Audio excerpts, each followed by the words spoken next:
Kalau kamu nggak tahu ini, bisa saja hidup kamu dikendalikan tanpa kamu sadari. Nggak masalah kalau ke arah yang positif, kalau ke hal yang negatif.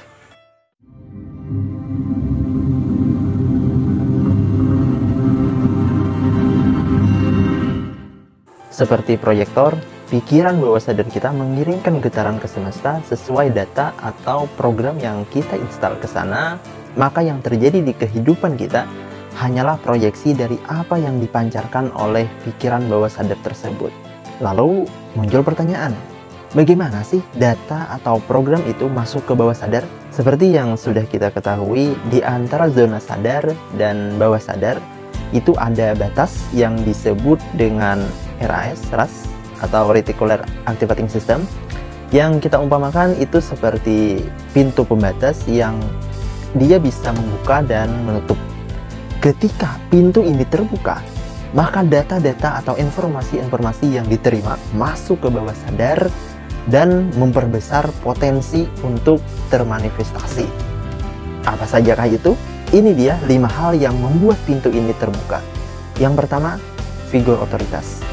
Ketika orang yang kita spesialkan, kita anggap hebat, misalnya sangat kita hormati, sangat kita cintai, menyampaikan sesuatu ke kita, memberikan sebuah informasi ke kita, maka kata-kata beliau ini akan kita terima tanpa kita kritisi lagi.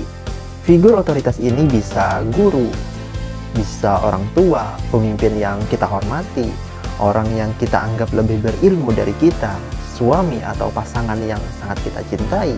Ucapan beliau-beliau ini langsung masuk ke bawah sadar dan bisa menjadi belief kita. Maka tanyakan ke diri kita, siapa sajakah orang yang kita anggap spesial ini?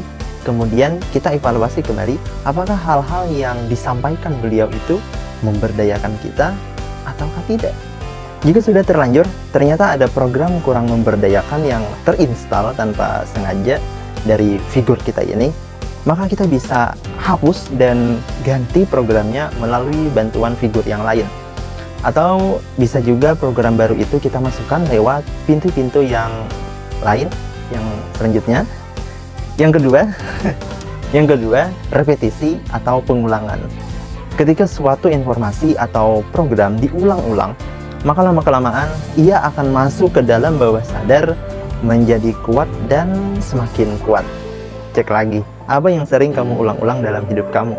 Jika kamu sering mengulang kata-kata, pemikiran, dan perasaan yang baik, maka ia akan jadi program belief yang baik. Tapi jika yang diulang-ulang itu hal sebaliknya, ia malah akan jadi belief yang bisa menghambat hidup kamu sendiri. Yang ketiga, identifikasi kelompok. Jika kamu berteman dengan penjual minyak wangi, meskipun kamu tidak membeli dari dia, minimal kamu ikut kecipratan wanginya. Jika kamu berteman dengan orang pandai besi, meskipun pakaian kamu tidak terbakar, minimal kamu ikut kena bau asapnya. Mungkin kamu sering mendengar ungkapan semacam itu. Ada kecenderungan dalam diri kita untuk mengadaptasikan diri agar diterima oleh kelompok di mana kita berada. Karena manusia adalah makhluk sosial, maka manusia akan cenderung mengikuti kebiasaan yang ada dalam kelompok atau keluarganya. Yang keempat, emosi yang intens.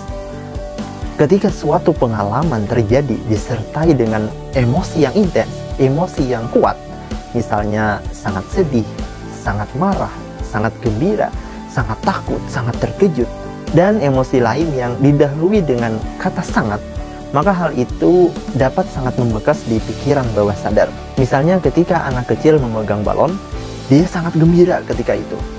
Kemudian balon tersebut meletus dan dia jadi sangat kaget.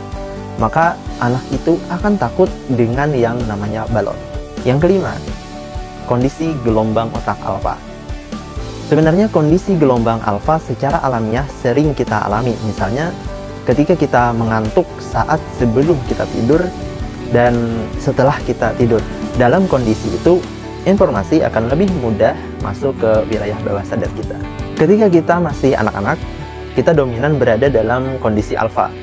Karenanya, anak-anak akan menyerap informasi apapun tanpa filter. Anak-anak tidak bisa memilih ini baik, itu buruk, ini salah, itu benar. Lalu bagaimana nih jika ada program atau data yang kurang memberdayakan yang mau kamu bersihkan, atau kamu mau memasukkan data baru yang lebih memberdayakan hidup kamu? Dengan memanfaatkan kondisi gelombang alfa ini, kamu bisa secara sengaja untuk masuk ke pikiran bawah sadar. Kamu tinggal menurunkan gelombang otak kamu ke posisi alfa dengan cara relaksasi pikiran. Kamu dapat melatihnya sendiri dengan cara menikmati setiap tarikan dan hembusan napas yang kamu keluarkan. Nah, itu 5 hal yang bisa membuka pintu batas ke pikiran bawah sadar. Dengan mengetahui ini, semoga kita bisa mengambil manfaat darinya dan membuat hidup kita lebih berdaya lagi. Rohi Rahayu, tundung pandang untuk kita sabar tahan. Wassalamualaikum warahmatullahi wabarakatuh.